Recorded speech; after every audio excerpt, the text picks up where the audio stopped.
I want people to be actively using the art as also the other quote unquote therapist, the other healer, because it's really not me doing it. It is the art that has the power. I'm just a conduit and a support along the way. This is Therapist Clubhouse, a podcast for private practice entrepreneurs. I'm Annie Schusler. This week, I'm talking to Adriana Marchione, a private practice entrepreneur in San Francisco. We dive into how she got sober and held onto her creative life, becoming an expressive arts therapist and navigating the tension of being a filmmaker and a therapist. Welcome, Adriana. I am so excited to have you. Thanks, Annie. Thanks for inviting me. Absolutely. So you are an expressive arts therapist, and you wrote an article, The Creative Source, An Artistic Life Shaped by Recovery, where you share your journey to get sober and also to maintain your creative life. So I'm just going to read a small section, and then I want to talk about it. So you say, engaging directly with the art world linked me to my drinking triggers, so I cut ties to protect myself. I stopped going to bars to listen to music, and I no longer felt motivated to exhibit my art or volunteer at the local photography gallery. My camera, which had always hung around my neck, was placed in a closet. Okay, so that's just one little section of your story, and then you became an expressive arts therapist. Can you tell us a little bit about that journey and what drew you to this career? Well, it feels like such a long winding story because I'm continue to find new insights into what happened. And also I feel like I'm having a resurgence of my film media, I guess you could say photography career, as I'm almost turning 50 and one more year before I'm 49.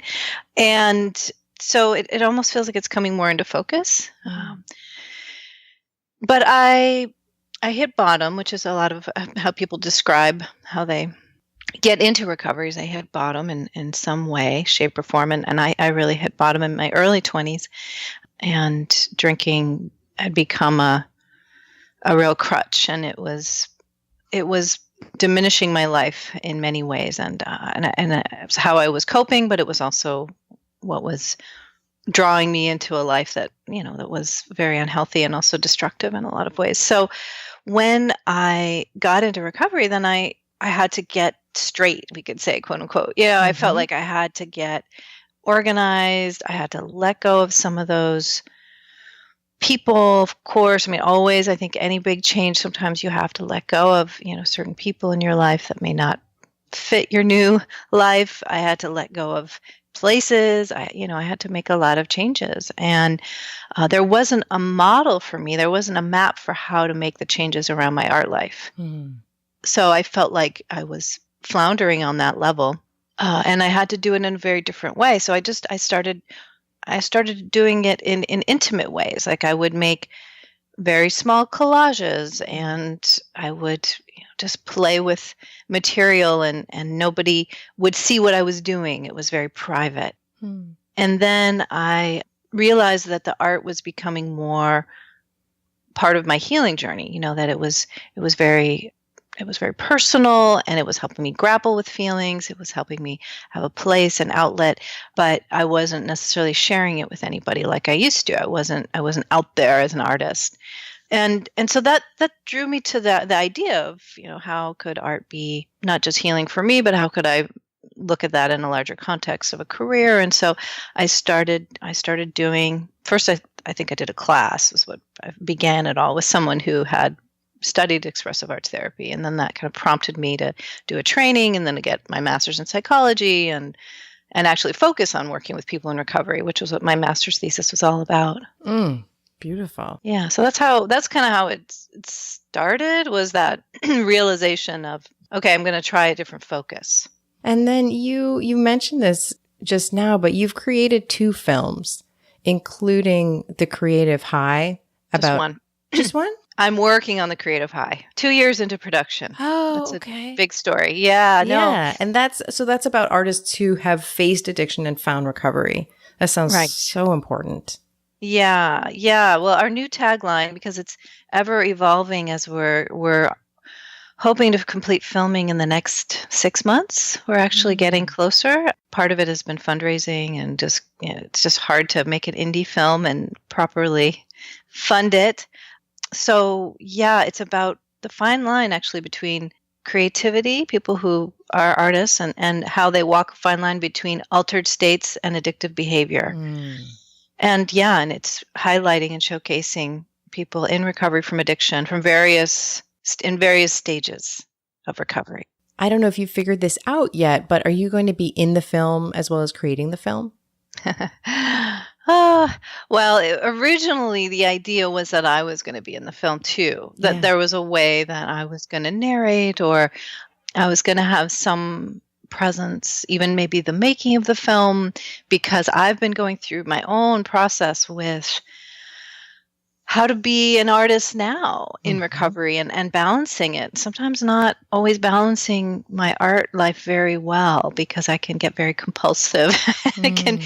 become, it can take over. It's very time consuming, I think, and very mind consuming for me. Creativity is, and that's even something that, I just haven't always been able to find the balance in my recovery. So, anyways, it's Well, been no, an that's interesting that's process. so interesting. And I mean, do you feel like that's a tension that just has to exist? I really think it is a tension that has to exist. I Mm. mean, I think in general, artists are very passionate people. I think Mhm. artists are, I mean, I often say artists are sensitive people. Some people have different takes on that perspective, but there is a way that we have to traverse different worlds Mm. to create, we're drawing in some unknowns. We're bringing in things from other worlds, we could say, and so to do that, it requires an attunement to things that sometimes can be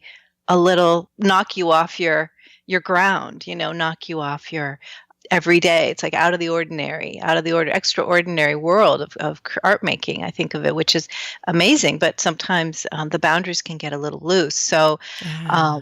yeah. So it's really been a dance for me of, yeah, how do I walk that fine line, and also watching and listening to artists who we're interviewing and we're following, and really tracking the way they create and noticing how they do that, and sometimes successfully and sometimes not as successfully, but Mm. generally we're trying to model people who've they've found their rhythm. They've pretty much they've gathered something that we can share, because I think so many Mm. people don't know how to do it, and it's often a setup for relapse for a lot of people. Mm. And yet, giving up that traversing between the two worlds is just a really huge price. It is. Yeah. So that's It beautiful. is. You're showing stories of people who have figured out how to do it. Yeah. Yeah. Or I don't know, is it maybe it's not figured out how to do it. Maybe Right. it's that tension, people who are living It in that is. tension. Yeah. It is. Mhm. Yeah, exactly. That sometimes it's like, well, this doesn't feel so great. Okay, how do I get back over here? Or how do I just, I've learning to ride it, and knowing it's going to be a little shaky sometimes, or a little messy, or maybe it's also just really comfortable to live there, but can still, on the other hand, not be going to those destructive behaviors, really, Mhm. because there is a high, right? Why it's called the creative high. The film is there is a quote unquote, high that we want it to feel good, but in the best case scenario, it's fueling, it's nourishing, it's enlivening, and in the worst case scenario, it takes us places that are really disorienting and too chaotic, and so yeah. Okay. And so I'm thinking, particularly for you as a therapist, I'm wondering how you maintain whether it's balance or tension between having a therapy practice and being a filmmaker. Yeah, it's been, I wrote another article called Artist, or I think the title is, Am I an artist or am I a therapist, or Oh, yeah. right? And or like weighing the two. Artist, therapist, which, and I'm definitely learning more and more. And I feel like it's another tension of how people see me in these different roles and how I feel myself in these different roles and how to reconcile them. Because I'm also an educator and a teacher. I teach actually around the world using movement and expressive arts for healing and for learning more about ourselves. And that's another role that I play, and that somehow feels like it can balance the two a little better. But the therapy role, it requires a more, again, back to kind of that intimate space when I was talking about making my intimate collages. It requires a very different mindset for me. I have to lose the self on some level. I'm there for the other person. I'm guiding the art process or the somatic process, because I'm very body-based in my work. And then when I'm in my filmmaker role or my artist role, it's more, it's not like it's self-driven, but I really have to play a different character in some ways. Because also these days we're doing a lot of trying to get exposure for the film in different ways. Like, hey, we're doing this, and I'm having to reach out to a lot of people, and I'm having to kind of sell myself. And I mean, that's a different side of it, obviously, than just creating. But I also have to just give myself a lot of space to be thinking and tuning into my own process. And it's hard because I kind of have to jump out of my process a lot when I'm working with other people, and then kind of come back to the life that the film has. And so it's a huge dance.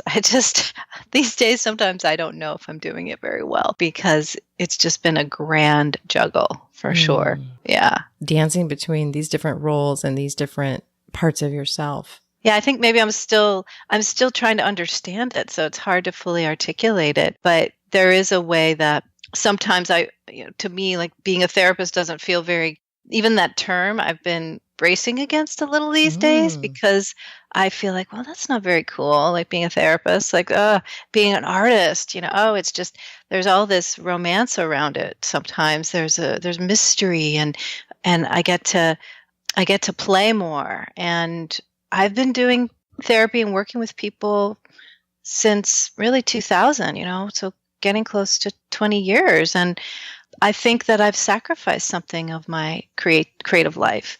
I really, when I did my first film back in 2013, well, first it was a performance and then a film, I realized that it was really time for me to prioritize my creative life in a way that I hadn't, because I was giving so much and midwifing other people's creative life and supporting their process and their healing, and through teaching and through one-on-one work, and there was something depleted inside. And so there is, again, that's maybe part of the selfish thing too, of like, hey, I need to create and I need this time for myself, and there's only so much I can give if I'm going to do this. And because of that, my practice is changing. Right now, it's slower. It's not as active, and but I think I'm also trying to reshape how I do it. So it's not going to be the same. It's not going to look the same that it used to. So I love that. I love that you're talking about that. I think we have to accept that we go through these different seasons as therapists, and that the idea that it's going to look one way and that it's going to stay that way for our entire careers is too much. It's way too much to ask of ourselves. So I think we've got to be able to look at ways to pivot. And it looks like too, you've got like these different limbs of your business, of your therapy practice, with your one-on-one work and your teaching work. Can you tell us about that? How does that work? Yeah. That's been, I mean, it's funny because I feel like I've been balancing that for a long time, and now I have the third prong. So when I describe myself, sometimes I'm like, oh my God, it's like, expressive arts therapist. I'm also a somatic movement therapist too. I'm a teacher, educator, and I'm a filmmaker. And I think a lot of people, though, I've noticed this with women, maybe it's happening with men too, but I recently gathered a bunch of women artists who I respect and asked them to write me a quote about being a woman artist. And so many of them had these titles, they're like educator, painter. It just went on and on and on, art activist. And they just sometimes some of them had like 5, 6 titles. And I was thinking, wow, I think there's something happening these days where people don't want to define themselves with one role. Well, and it seems like in your case, it's so interesting because in looking and finding you, one thing that really stuck out was that it feels like you are, now I'm getting to know you and finding this to be true, that there is one person who's doing all this. It doesn't feel like it's separate. It feels like, on your website, it was clear you're an artist and you're a healer. And then you have that article that you share with people that tells them about your personal journey. And so to me, it all sounds really integrated. I'm sure it doesn't feel quite that tidy. Well, thank you for that reflection. I appreciate that reflection. Yeah, I think that I love working with people who are going through, I think a lot of therapists do, because we want to feel effective and we want people to come because they really want to work through something. But I love working with people who are going through big life challenges such as grief and trauma and addiction, and they're really all tied together, those three. And so especially, artists come to work with me often. So working with artists who are struggling with an addiction or who are in recovery and they're struggling with grief or working through some trauma in different ways, it's like I'm just born for that. I feel like I can be right there with that. I have so many tools. A lot of them, I usually tell most of them, or they know when they come in, that I'm in recovery, or that I've been through grief. So a lot of people come in and they know that, or it's something that I feel like it's good for them to know that I'm guiding you, but I'm also a human being with you along this path of life, and I get it. And I'm the most effective that way. And also I'm helping them to think creatively about how can what you're going through be put into some art process or some art practice, or maybe a performance, or, there's some community art that wants to happen, or you want to gather with other people to create. And so I'm more and more realizing that I want people to be actively using the art as also the other quote unquote therapist, the other healer, because it's really not me doing it. It is the art that has the power. I'm just a conduit and a support along the way. Beautiful. So that is a huge one of your superpowers. Yeah. Yeah. Yes. And you just offered a workshop called Story in Motion. How does that work? Yeah. I did. It was so wonderful. God. Yeah, last weekend. And I'm just on the heels of that. So I've for many years have taught, and that's where I actually went originally to school, a place up in Marin County here in California called the Tamalpa Institute. Some people may have heard of Anna Halpern, she's almost 98. She's almost 98 years old and still dancing and teaching. She's definitely starting to waver a little, but anyways, I that's where I teach a play. She was a That's choreographer. The way I want to start wavering when I'm 98. That's amazing. Right? Yeah, I would hope so, a little bit. That's great. Yeah. So anyhow, they teach a very specific movement-based expressive arts therapy method, and so I've teaching the trainings there and get to work with people from all over the world, which is very exciting. And so I've kind of adapted from that method, kind of creating my own method of how do we work with the arts to tell our stories, to do self-portraiture. We call kind of self-portrait performances. And so the Story in Motion workshop was helping people to really tell their life stories through movement and through collage. So since that's one of my original things is working with different media, I've been playing with that a little more lately, is bringing in collage and different like yarn and, just dumping all sorts of stuff together and seeing how people want to create something fun and interesting and also revealing about their lives. And it's just basically an improvisation. When I teach, I have specific exercises I do. I guide people in specific ways, but also a lot of it is just following the art process and listening to what wants to happen along the way. And I'll read poetry. I'll have people create poetry. I'll have them, obviously, again, do dance and movement in very easy ways. Like I build it in ways so people, if they have never moved before, if they have never drawn before, if they've never written poetry before, that they find ways in so they can explore these mediums and get the richness from them. Because it's really about just, again, that sensitivity of being vulnerable to and listening, like letting yourself drop down enough so you can listen to what wants to come through.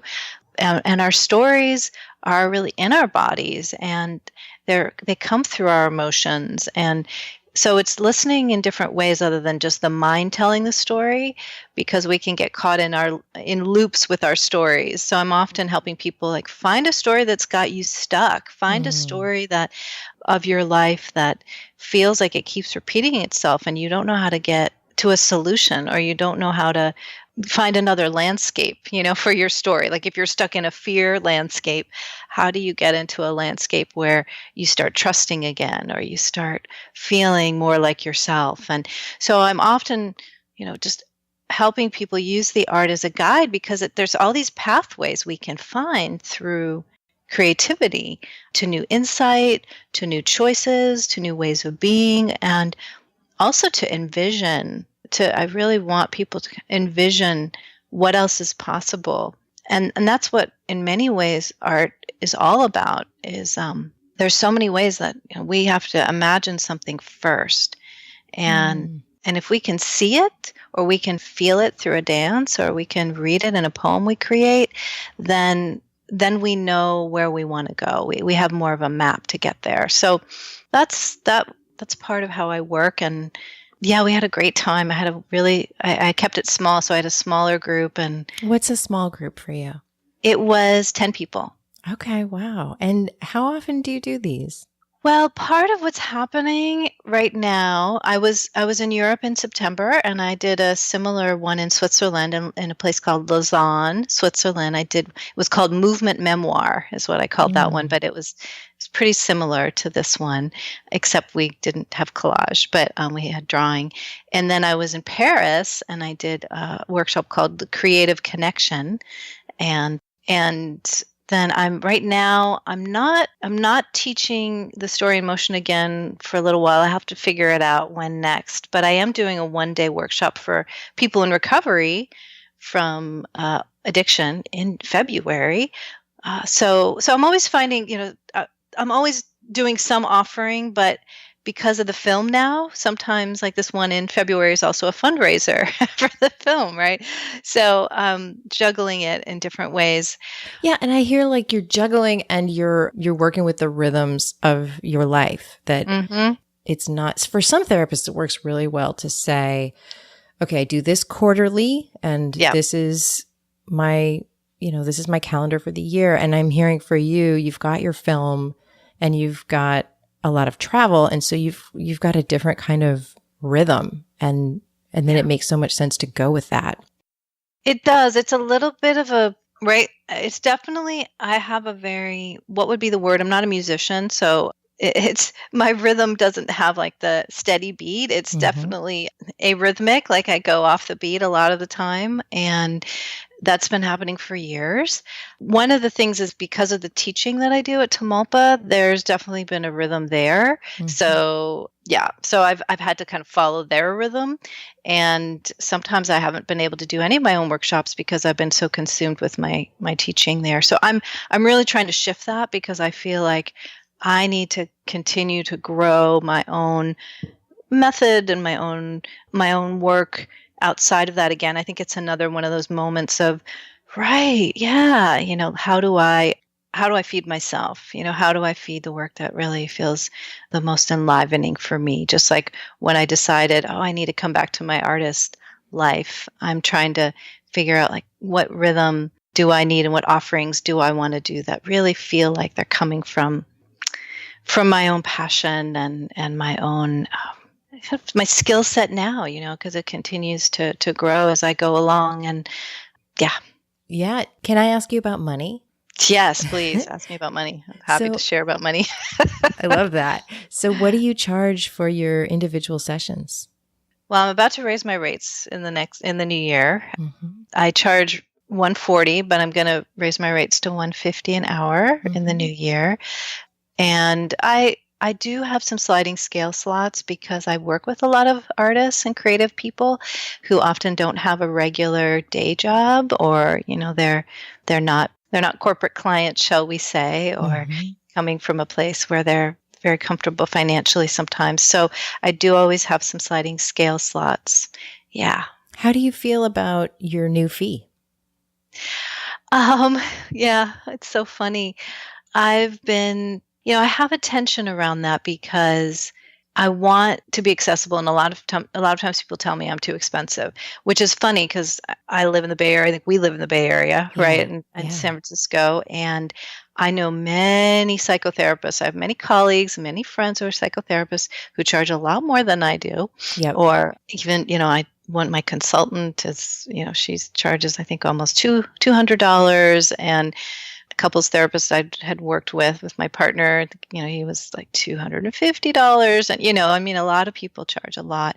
So in the grand scheme, I'm really low on the low end. That's right. And I'm really learning more and more about that. I think also because I've been doing all this film fundraising and having to put myself out there, that's also been a tension because people see, like, here I am and I'm doing this practice, and I, charge people, and I charge people for my groups. And even my Story in Motion group, I charged $250, and then that was an early fee, and then $275 was a regular fee. And actually nobody paid the regular fee because everyone got in early.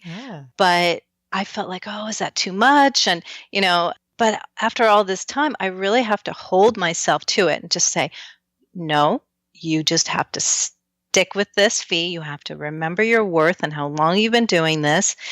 And yeah, so it's a constant practice for me of just coming back and holding to the boundary of my fee. And I do try to work with people, like I said, but I think there's something important about that worth, just sticking with the worth of and the value of what I do. And of what makes your life work, I'm thinking. Exactly. Yeah. I like hearing about how you are charging, more for the group, which it sounds very involved. So it makes a lot of sense. And that also, I just love having therapists hear about these different ways to make money and to structure money in your business. Yeah. Have you ever had a low or scary moment in terms of money in your business? Right now, maybe.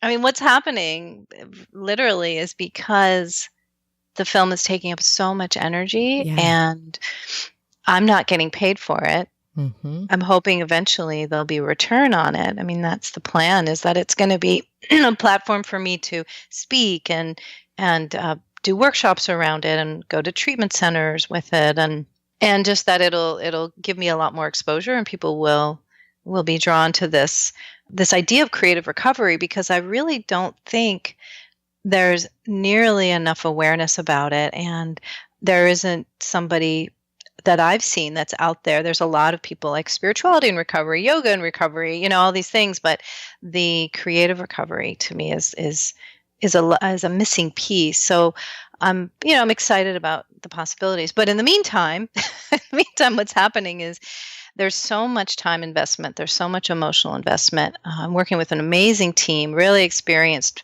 folks, filmmaking team, and they're just giving me super low rates, but I have to pay them. And so any money that comes in goes to pay them. And because of all the time and energy going into it, I have not had nearly as much energy for my practice. So yeah, it's gotten really slow. And because I think I'm reshaping things, also people aren't seeing me in that role as much as they used to. I think there's a way that they're seeing the artist side, and they're like, oh, she's so busy. She probably doesn't have time. Some people have said that to me. We know you're really busy. You probably don't have openings in your practice, or you probably don't have time to do it. And so, yeah, so it's been intense lately. To even this month, I'm like, hopefully I'll, make the rent this month. And my partner, we've been together for about 10 years, and he hit a real low about 5 years ago where he lost a business, and that he owned a business and he lost it due to litigation.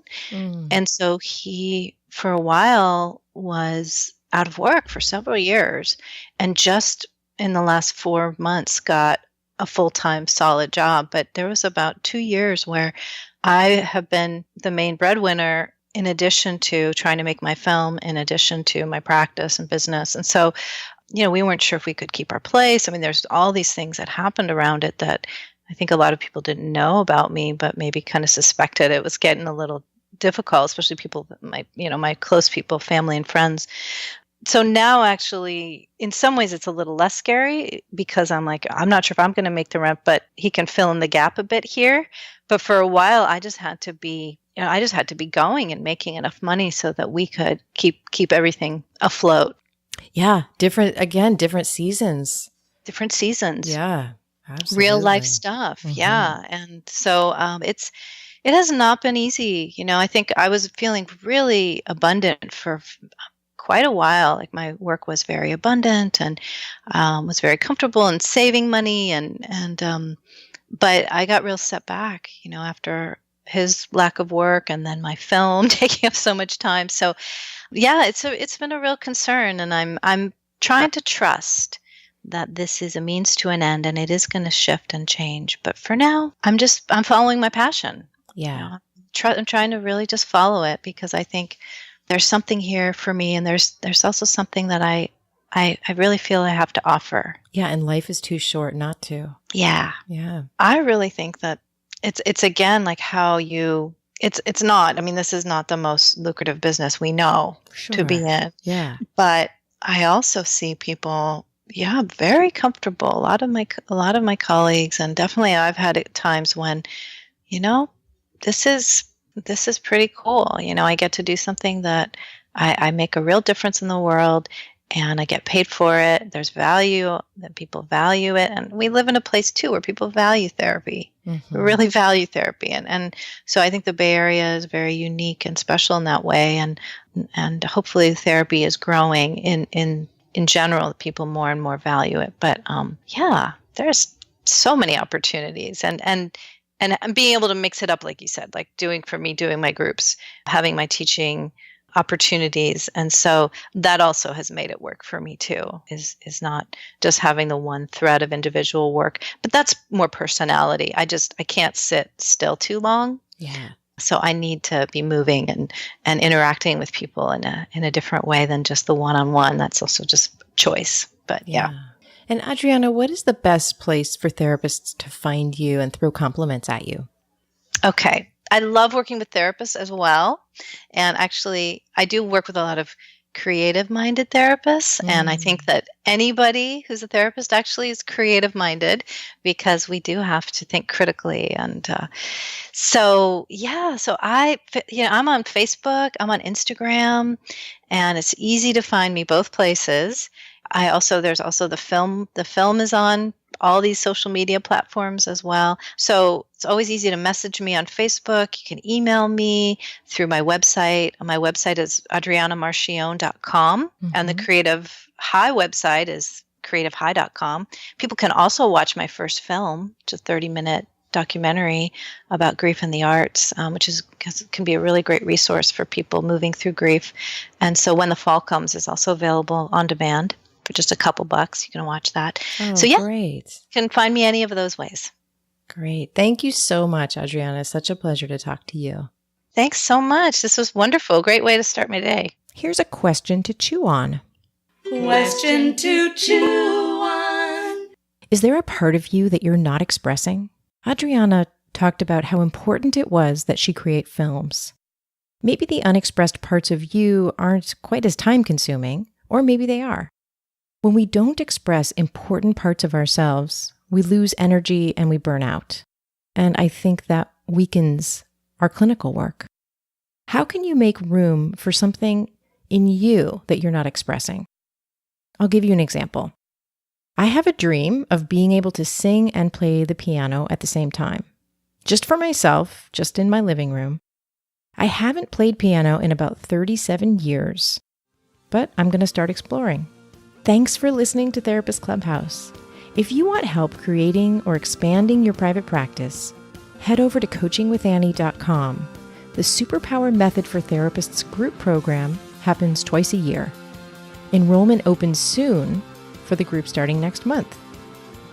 If this is the time for you to build your practice, find out more at coachingwithannie.com. I'll see you next week. It's telling me that my connection is poor, which has never happened before. Oh, It's not fair. no. Shoot. Okay.